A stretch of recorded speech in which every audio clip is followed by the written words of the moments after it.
Te damos gracias, Señor, en esta mañana por estar con nosotros. Gracias, Señor, porque podemos acudir a ti en tiempos de necesidad. Gracias, Señor, porque las cosas no son peores, porque tú intervienes también y le pones un alto a la creación que en ocasiones actúa locamente y los seres humanos son afectados. Gracias, Señor, porque en medio de toda la tristeza, tú también brindas esperanza y estás allí. Queremos, Señor, elevar nuestra oración con toda la compasión del corazón, con toda la consideración de nuestras almas, pidiéndote, Señor, que fortalezcas a todos nuestros hermanos ecuatorianos que están en las distintas provincias de Manabí, de Esmeraldas, de Los Ríos, que fueron afectados, Señor, por esta catástrofe. Pedirte, Señor, que les des la entereza de carácter, la fortaleza en el corazón, el consuelo que viene de ti, que sus vidas sean levantadas por ti, Señor. Y anhelamos también que uses a tu pueblo, a la iglesia que está también en esas poblaciones, y que puedan, Señor, también ser fuente no solo de alimento, no solo de vituallas o de sustento, sino también fuentes de esperanza, fuentes, Señor, de consuelo, que sean el hombro para llorar y el brazo para trabajar. Ayúdanos, Señor, a nosotros, que no hemos sido afectados tanto por esta situación, a seguir colaborando, a seguir dando, a seguir donando, hasta ver que nuestros hermanos estén bien. Te damos gracias por este día y anhelamos de tu sabiduría al acercarnos a tu palabra con este tema. Anhelamos que nos guíes y que nos ayudes a vivir equilibradamente como pides de tus hijos. Te damos gracias por todo en el nombre de Jesús. Amén. Amén. Usted no tiene su Biblia, puede levantar su mano y nuestros hermanos ujieres le harán llegar a una para prestárselas mientras dura el sermón. Tenemos un tema que tiene que ver con la borrachera, usted ya lo vio en los boletines, si es que usted ya los recibió, y nosotros vamos a entrar a conversar de este tema, porque en todas las generaciones siempre estarán las preguntas: ¿se debe, no se debe? ¿Es lícito, no es lícito? ¿Se toma uno, se toma dos? Vamos a ver en la Escritura cuáles son los lineamientos que nos da la palabra de Dios para tratar este tema. Y en especial, comenzar poniendo en claro ciertos términos que en la Biblia se usan y que son propios del lenguaje del Antiguo y del Nuevo Testamento. Usted en la Biblia se encontrará con la palabra vino. Es casi que imposible que en el mundo antiguo hayan habido preservantes y conservantes para que las cosas no se fermenten tan rápido. En el mundo antiguo no había Welch, no había Snapple, no había refresh de uva, porque cultura del desierto, ni bien había la vendimia, se recogían todos los gajos, todas las racimas de uva y se las llevaban a los lagares y se las comenzaban a pisar. Al segundo o tercer día eso ya estaba fermentado. Entonces era indetenible el proceso de fermentación. Vino, estaremos hablando del jugo de uva que ya tiene fermento y ya tiene sus grados de alcohol. En el texto bíblico usted encontrará otra palabra que es el término mistura. Mistura tendrá que ver con cualquier otra cosa que se fermenta que no sea vino. Mistura puede sacarse de la cebada, puede sacarse del trigo, inclusive en nuestras versiones ecuatorianas de la chicha entrarían en eso es mistura, porque es sacado de cualquier otro cereal que desgraciadamente se fermentó, desgraciado para algunos, bienaventurados para otros que se haya fermentado, pero que ya tiene sus grados de alcohol.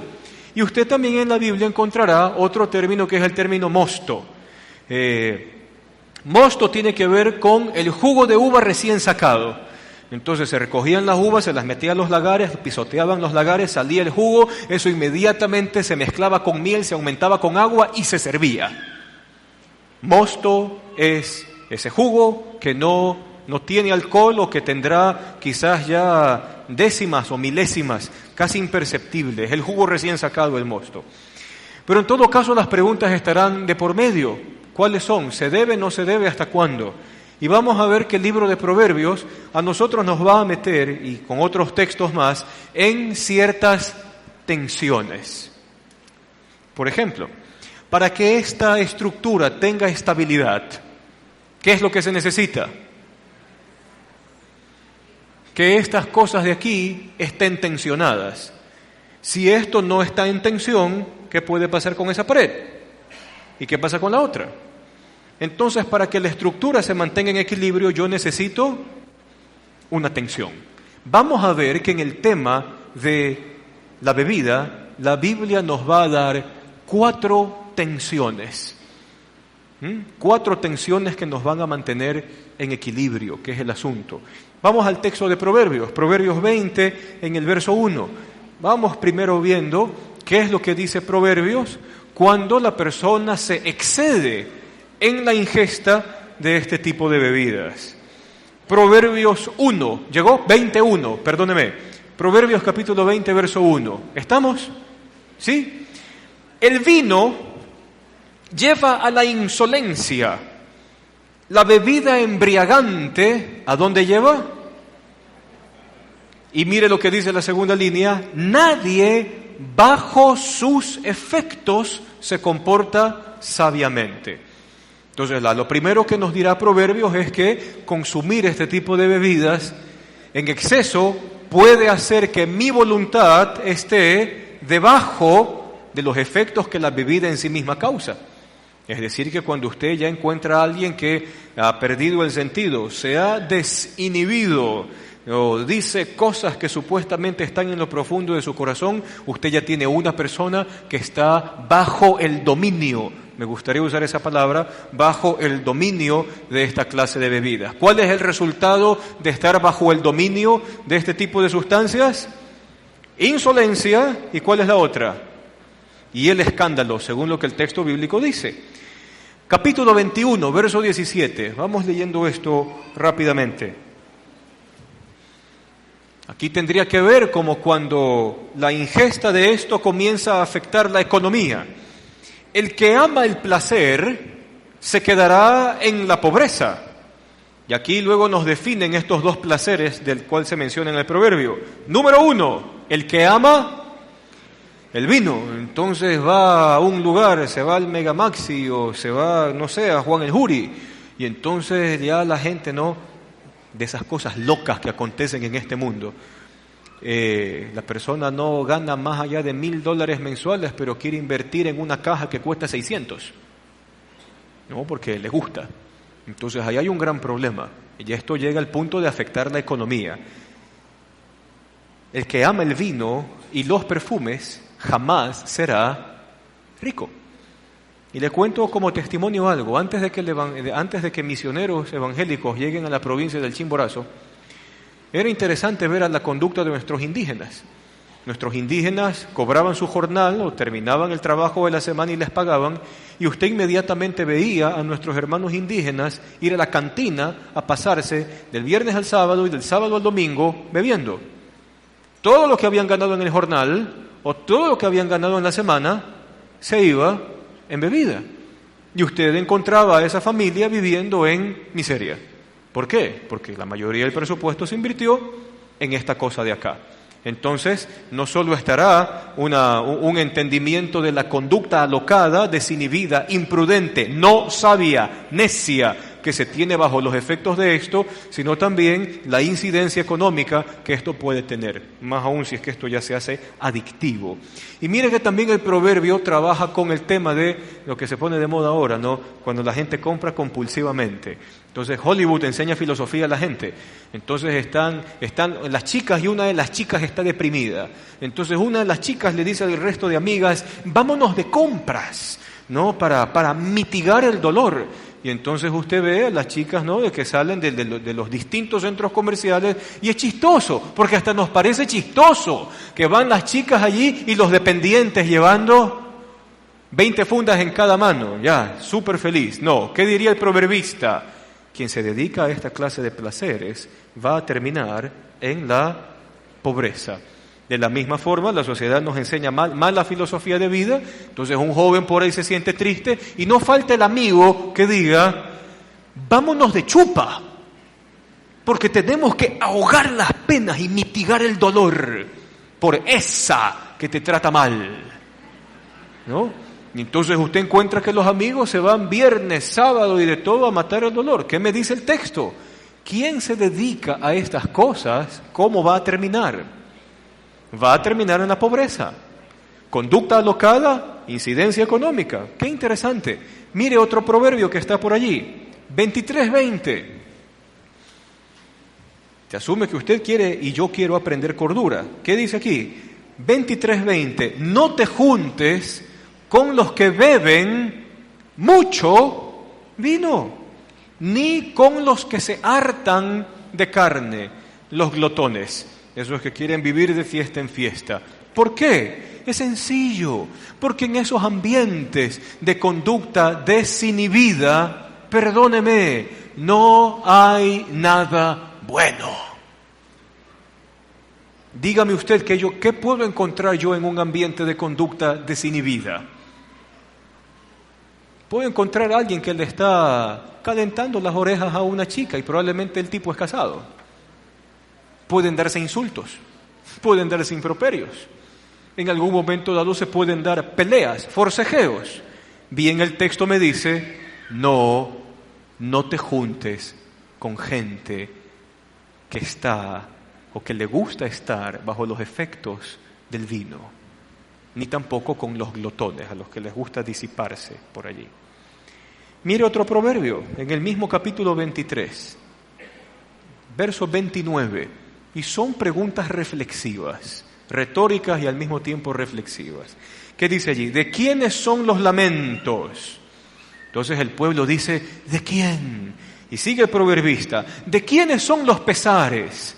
Y el pueblo dice, ¿de quién? ¿De quiénes son los pleitos? ¿De quiénes las quejas? ¿De quiénes son las heridas gratuitas? ¿De quiénes son los ojos morados? Y responde el verso 30, del que no suelta la botella de vino, ni tampoco deja de probar licores. Válgame. 31. No te fijes en lo rojo que es el vino. Entonces probablemente lo invitaron a usted a una reunión, la típica, ¿no? En la reunión brindamos, ¿sí o no? ¿Hemos brindado cuando nos han invitado a alguna reunión? Claro, así somos. Cumpleaños, brindis. Matrimonio, brindis. Bautizo de niño, brindis. Para todo se brinda. Ok, entonces comenzamos. 1. Y entonces tenemos que aplicar lo que dice Proverbios. Entonces viene un amigo que por ahí dice, mira, este es de una cosecha del 1800 tanto. Vamos ahorita, vamos. Para otro. Viene otro amigo y dice, mira lo que me acabaron de traer de la última importación. ¿Ah? En madera de roble. Vamos. Por acá, vamos haciendo cata. Entonces, uno, otro. Entonces el texto nos habla acerca de cuando ya yo mismo me comienzo a flexibilizar con mis propios límites. ¿Y qué le dice el proverbista al lector? No hagas ¿qué? No te fijes en lo rojo que es el vino, ni tampoco cómo brilla en la copa. Parece la descripción de un catador el que está allí, ¿no? Ni cómo brilla en la copa, ni en la suavidad de cómo se desliza. Vaya lenguaje. Porque ¿qué más dice allí? Porque después de uno tras otro, ¿qué va a acontecer con usted y conmigo? Porque al final acaba mordiendo como serpiente y envenenando como víbora. Y aquí vienen las descripciones de por qué no hay que irse hacia estos excesos. Tus ojos verán alucinaciones. ¿Qué más? Tu mente, y me gusta cómo traduce NBI, tu mente imaginará estupideces. Fuerte. Por último, te parecerá que estás durmiendo en el mástil mayor de un barco en la parte de arriba y el barco está en alta mar. Linda forma de describirlo. Y dirás, me han herido, pero no me duele. Me han golpeado, no siento. ¿Y qué más dice el texto? Termina con una pregunta. Ay, es que ya quiero que se me pase para ir a buscar otro trago mañana. Alguna cosa así. Estos proverbios, ¿hacia dónde me están llevando a pensar? Primera tensión. Yo debo de pensar cuáles son los efectos en mí mismo de dejarme, al momento en que yo me dejo gobernar por los efectos del alcohol. Y esto lo pongo así porque usted nunca encontrará en la Biblia un mandamiento que diga, no beberás. Usted encuentra, no cometerás adulterio, no robarás, no darás falso testimonio, pero usted no encontrará jamás un mandamiento que diga, no beberás. Antes bien, la Biblia a mí me dará cuáles son los límites para tener una vida equilibrada. Entonces, lo primero que me dice Proverbios con estos textos, que es, piensa en los efectos individuales de tu decisión. Piensa. Si probablemente, quizás usted y yo venimos de una familia con tendencia al alcoholismo, lo más prudente para usted sea ser abstemio. Y no hay ningún problema. Probablemente, si usted no tiene ese trasfondo y usted no tiene ningún problema, usted va a una reunión social y le invitan, qué sé yo, un buen champán o alguna cosa que sale, ¿no? Brinde. Pero usted sabe, usted tiene que pensar en los efectos terribles que trae estar bajo los efectos de. Primera fuerza tensionante, piense en los efectos personales. Piense. Esto no es de farra sin chupa, no es farra, ¿ya? Ni tampoco le haga el brindemos por los amigos. Usted tiene que pensar en los efectos individuales para usted de las cosas, ¿ok? ¿Por qué el texto bíblico no dice mandamiento como no beberás? Eso no está en ninguna parte de la Biblia. Y esto es simple. Vamos a ayudarnos con dos textos. Vaya a Eclesiastés, ayúdenme con eso. Eclesiastés, capítulo 9, verso 7. ¿Llegó? Eclesiastés 9, verso 7. Mire este texto.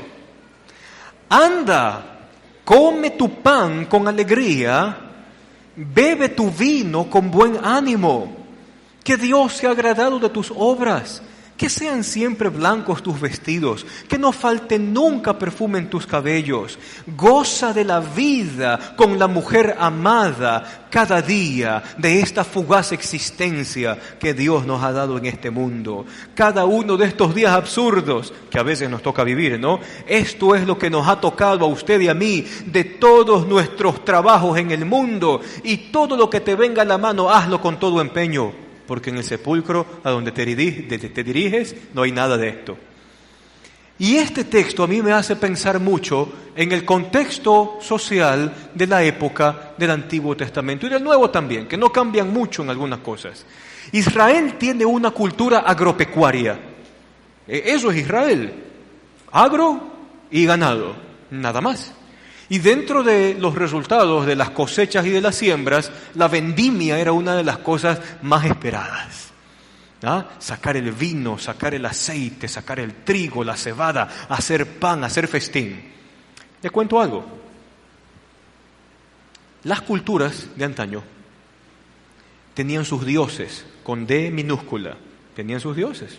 La tierra, el sol, los rayos, los ríos, los mares. Todas esas cosas eran dioses. Las consideraban dioses. Entonces, si era el momento de sembrar, entonces hacían toda una fiesta. Hacían toda una fiesta porque ellos iban a sembrar y presentaban sus semillas para la siembra. Pasaban los meses que tenían que pasar y llegaba la época de la cosecha. Recogían los primeros frutos del campo e iban con eso a sus dioses, con D minúscula, y presentaban, ¿no?, en gratitud porque la tierra había producido. Y por ende, en cada uno de estos eventos celebraban. ¿Con qué celebraban? Vino, producto de lo que su campo también había sacado. Cuando Dios interviene en la historia de Israel y le presenta sus leyes, sucede que Dios es un Dios que le gusta la celebración. Entonces, si es época de sembrar las semillas en la tierra, harán celebración en honor al Señor. Si era momento de recoger los frutos del campo, harán celebración en honor al Señor.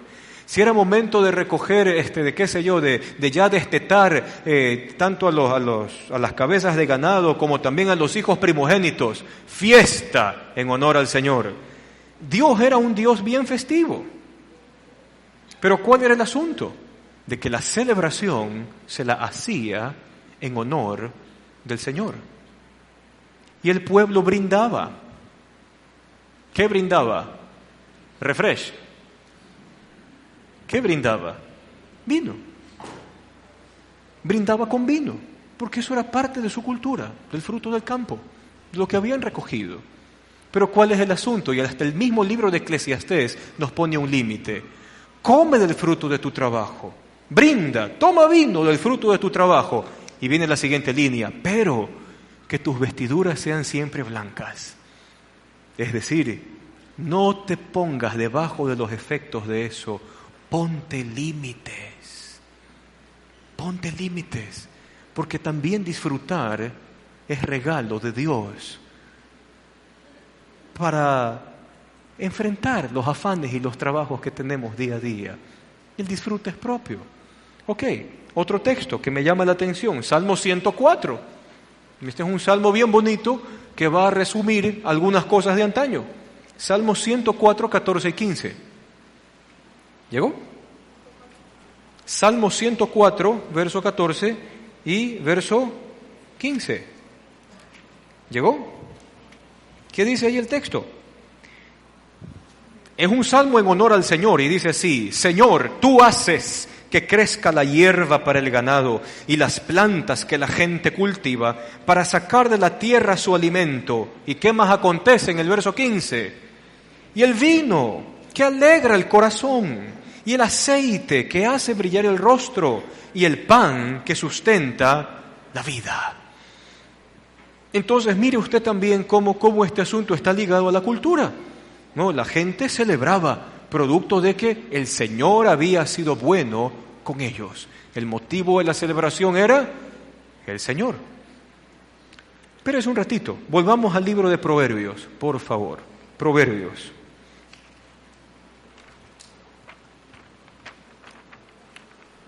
Al capítulo 31, vamos al final del texto, Proverbios 31, desde el verso 4 en adelante, hasta el verso 7. Y mire usted, esto es lo bonito. Este texto pertenece a un texto no escrito por judíos. El rey Lemuel no es ningún rey judío, pudo haber sido algún rey en Arabia, en alguna otra parte del Medio Oriente. Pero fíjese la enseñanza que le da su mamá. Le da su mamá, ¿verdad? Claro, oráculo con el cual la mamá le enseñaba a Lemuel, dice como encabezado. Dice el verso 4, Lemuel, no conviene que los reyes se den al vino, ni que los gobernantes se entreguen al licor. No sea que al beber se olviden de lo que la ley ordena y priven de sus derechos a todos los oprimidos. Vemos que a la luz de la Escritura, a nosotros Dios nos manda, esto sí es mandatorio, a que usted y yo siempre estemos en control absoluto de nuestros sentidos. Siempre. En control absoluto de nuestros sentidos. La recomendación al rey Lemuel era ¿para qué? No sea que un día vaya con un par de copas de más y declare al inocente, lo declare culpable, y al culpable lo declare inocente, porque estaba fuera de sí. No conviene que los reyes Lemuel, no conviene a los reyes beber mucho vino, no sea que se olviden de la ley, que se olviden de los principios. Ahora usted puede también sacar aquí ciertos principios para usted y para mí de discernimiento, ¿no? Cuando nosotros vemos, y es la caída de todo imperio, en sí de todo poder político, Cuando usted ve que se comienzan a hacer leyes que oprimen al pueblo, usted inmediatamente puede pensar por el texto bíblico que el gobernante tiene una vida disoluta, de alguna u otra forma. Es así de simple. Proverbios me enseña a discernir todo y a todos. Pero bueno, sigamos con los dos siguientes versos que me llaman la atención. ¿Qué le dice la mamá al hijo, que es rey? Dales licor a los que están por morir. Tenga eso en mente, por morir. Y vino a los amargados, que beban y se olviden de su pobreza y que no vuelvan a acordarse de sus penas. Por favor, no vaya a utilizar este texto para justificar, ahí está, ¿no? Porque para eso el verso 6 me puso en mi lugar y comenzó describiéndome la frase, dales a quienes están por morir. Y producto de eso, su corazón está así y se sienten de esta forma. Aunque usted no lo crea, de Ripley, estos textos sirvieron para que en siglos atrás los médicos hagan lecturas como cuando una persona está atravesando cáncer, qué sé yo, y llega un momento en que el cáncer está tan avanzado y el cuerpo ya duele por todas partes, se les da morfina. En el mundo antiguo no hay morfina, no hay Apronax, tampoco hay aspirina Advance. ¿Qué había en el mundo antiguo? Vino. Entonces, para esas personas tenían que, en la guerra, tenían que sacarle la flecha que se ha atravesado una persona en medio del campo de batalla. ¿Hay anestesiólogos? No. ¿Qué se hacía con el guerrero que estaba así murichento? Se le daba de beber hasta dejarlo inconsciente. Y allí poder romper la flecha, quitar la flecha, desinfectar y coser a la brava, eso sí. Dales el vino a los que están por morir. Así que no use este texto para otras cosas, ¿ya? Entonces, ya tenemos nosotros algunas tensiones. ¿Cuáles son nuestras tensiones? Tengo mi primera tensión. ¿Cuál es? Tengo que pensar en los efectos que a mí como individual me van a traer, dedicarme a este tipo de cosas y estar bajo los efectos que de por sí son negativos. Necesito otra tensión. ¿Cuál es la otra tensión? Celebrar es parte del vivir. Y así los textos del Antiguo Testamento nos dejaron ver de que cada vez que se hacía fiesta, ¿qué se podía hacer? Se podía brindar. Brinde, gócese, sea feliz. Y mire usted cómo tengo dos conceptos que están tensionados. La Biblia no me ha dicho, no beberás, pero la Biblia sí me ha dicho, piensa en los efectos y aprende a hacer las cosas con mesura. Y eso no quita que usted celebre, pero necesito otra tensión más, porque hasta ahora solo estamos viendo las cosas desde la perspectiva social.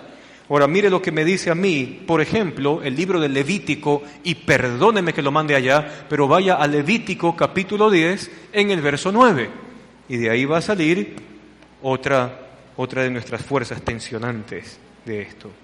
Levítico 10, 9.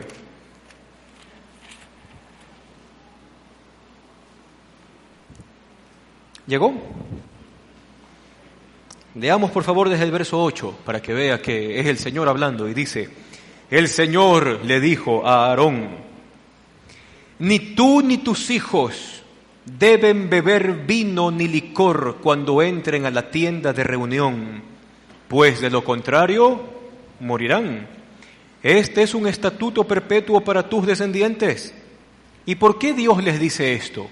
Que no estén bajo los efectos de bebida alcohólica, para que puedan distinguir entre lo santo y lo profano, entre lo puro y lo impuro, y puedan también enseñar a los israelitas todos los estatutos que el Señor les ha dado a conocer por medio de Moisés. Y entonces el texto poco a poco nos comienza a meter en otra fuerza tensionante. ¿Y cuál es? Yo tengo que considerar mi contexto. Y eso es importantísimo. ¿Por qué? En el Medio Oriente, en esas épocas atrás, por lo menos no tenemos registros de que haya habido alcohólicos anónimos. No hay registros de eso, si es que haya existido o no eso de allí. Pero mi contexto hoy es diferente al de hace siglos. Entonces hoy, usted puede estar en una reunión, cualquiera que ésta sea, un motivo lícito de celebración, y usted comienza a ver que hay un amigo suyo que lucha con la tentación del alcohol, que probablemente ya pasó la etapa de vivir en pobreza, harapiento, desechado por su familia, marginado, en tragedia. Y entonces el texto me hace pensar en mi contexto social del día de hoy. Y estamos allí. Y yo conozco que mi amigo, que mi pariente, que mi hermano ha pasado por esas. ¿Sabe qué es lo que hago? Uso mi libertad en Cristo para limitar mi libertad. Entonces voy donde el mesero y le digo, cámbieme por favor, póngame agua y tráigame 2 vasos.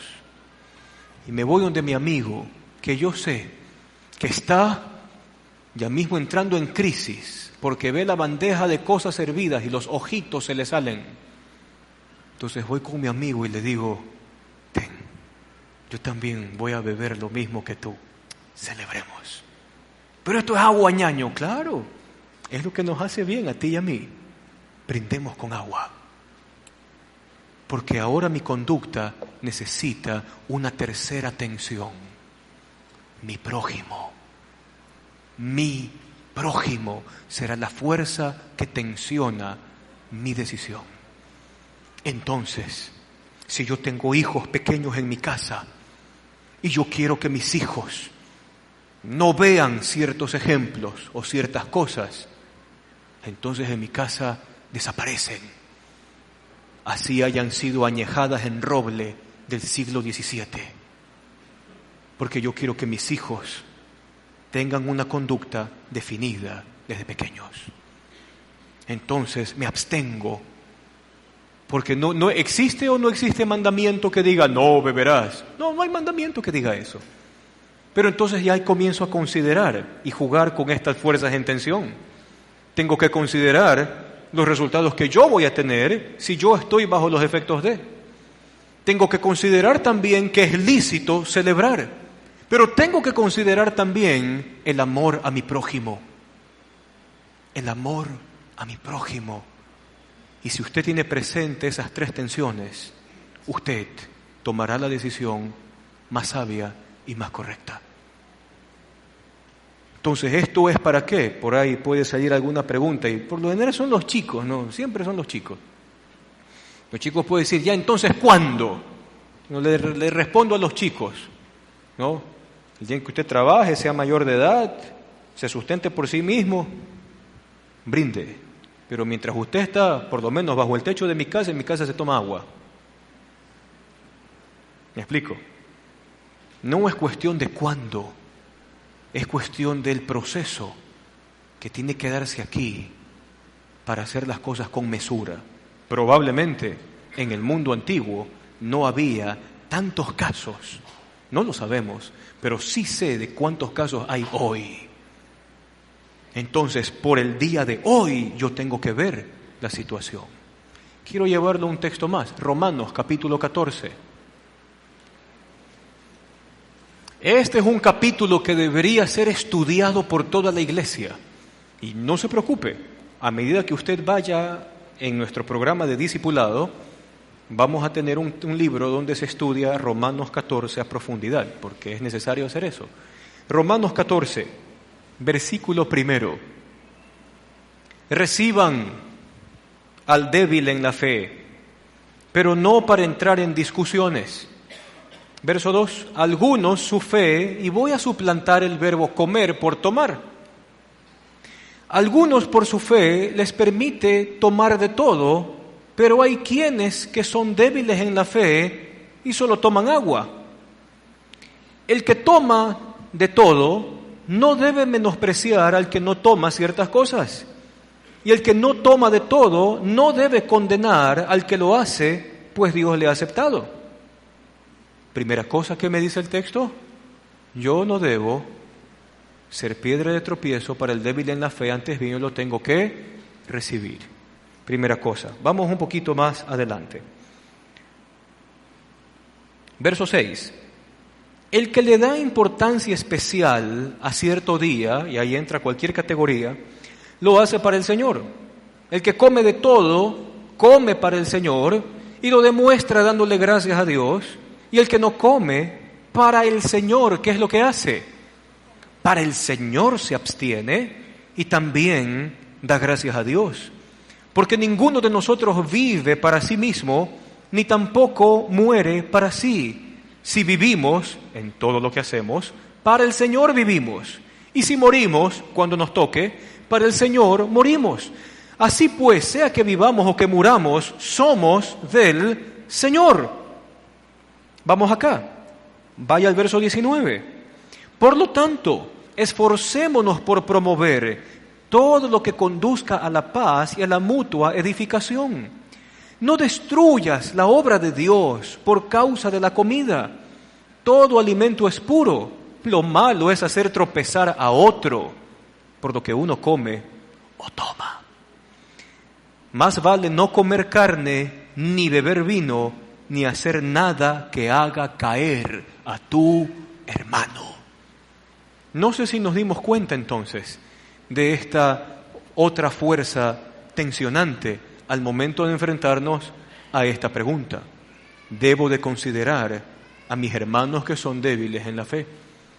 Si yo le digo a usted y me invento y les digo, en la Biblia hay un mandamiento que dice, no beberás, entonces usted va a tener problemas en las iglesias donde la Santa Cena se bebe vino en el momento de la comunión.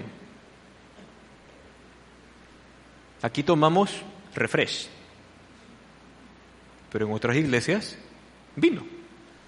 Si es así, si yo me invento el mandamiento, usted se va a Buenos Aires, Argentina, y usted se va a la iglesia y como usted es visitante, el pastorcito de la iglesia le dice, che, hermano ecuatoriano, venite a comer a mi casa, que vamos a armar una parrilla.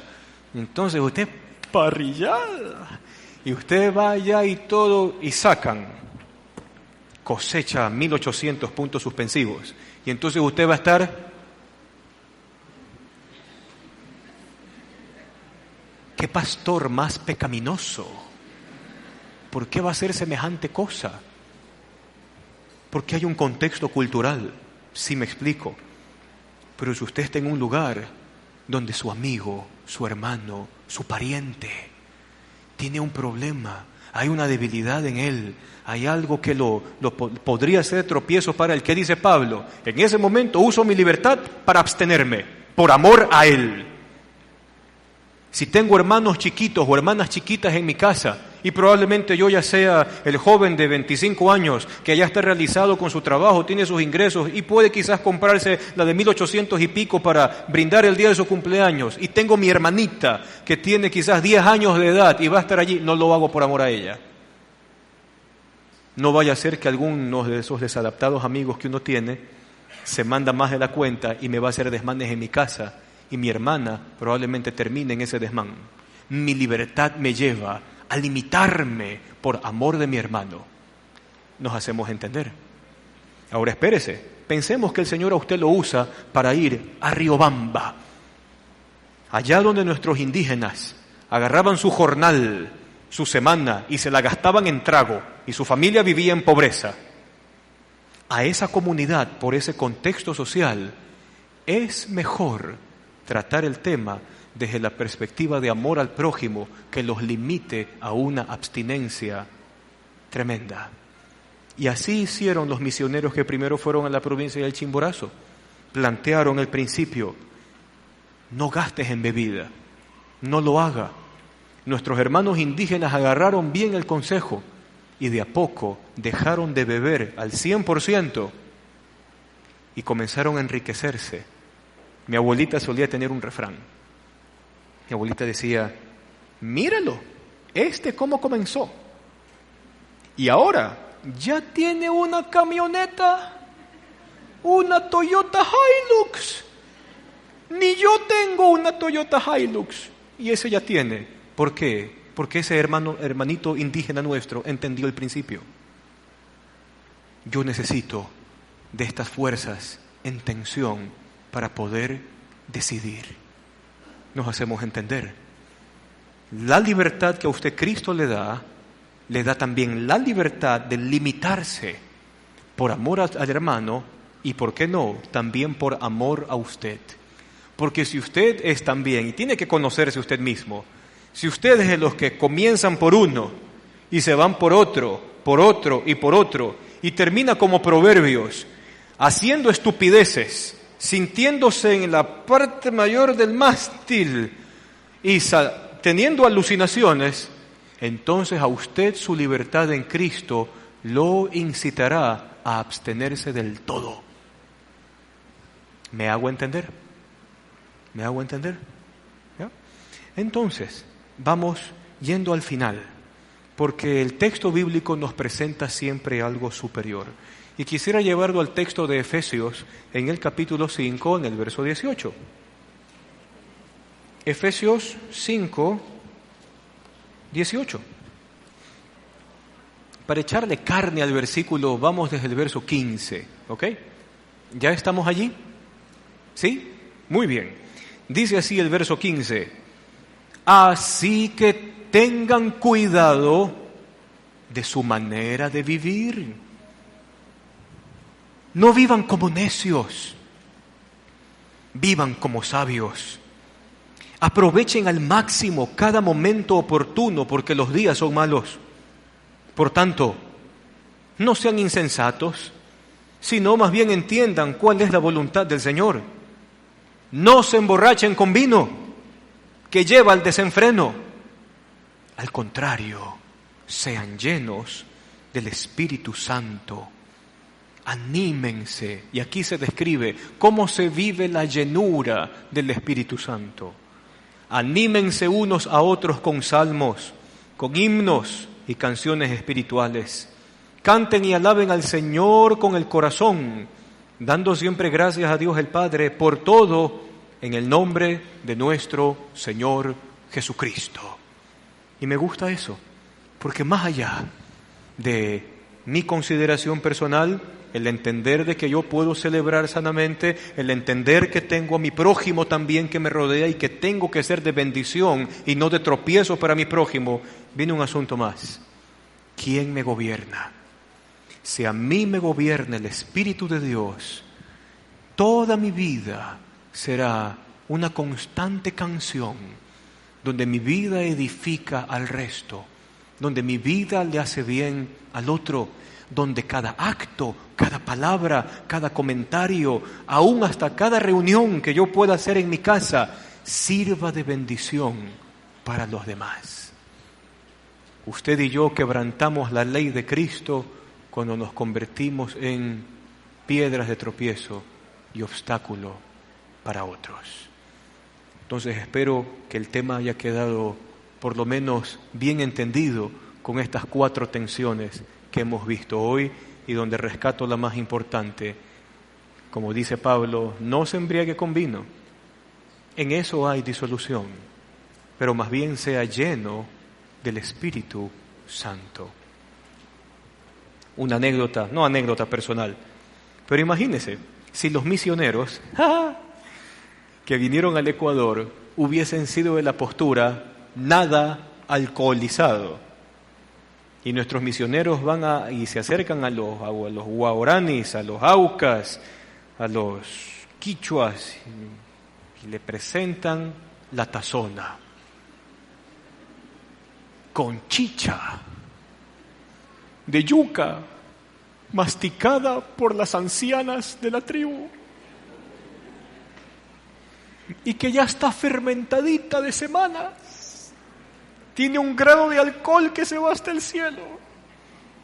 Si nuestros misioneros hubiesen ido a esa comunidad, a ese contexto social, y le hubiesen dicho a esa tribu, no, nosotros no tomamos alcohol, no tiene Coca-Cola, Pepsi, nunca hubieran presentado el Evangelio, porque tomarse esa mistura era la puerta abierta para que nuestras tribus no alcanzadas conozcan al Cristo crucificado. El contexto siempre va a ser el eje para ver las cosas. ¿Ok? Vamos orando para despedirnos. Te damos gracias, Señor, por esta mañana. Y gracias, Señor, porque tu palabra nos enseña a pensar, a discernir, a validar, a ver qué te agrada y qué no, qué es conveniente y qué no, cómo hacerlo con prudencia. Y te queremos, Señor, pedir perdón las veces en que hemos decidido las cosas sin considerar nuestro contexto, nuestros hermanos, nuestros amigos, la gente que nos rodea, sin considerar sus debilidades. Perdónanos, Señor. Perdónanos también, Señor, cuando nos hemos dejado llevar por nuestros excesos y hemos afectado, hemos hecho daño con nuestras conductas, como leíamos, nuestras conductas estúpidas. Hemos afectado, Señor, la vida de otros. Perdónanos. Perdónanos también porque hemos afectado con nuestra vida misma. Hemos abusado, no hemos puesto límites, no hemos sabido tratar las cosas.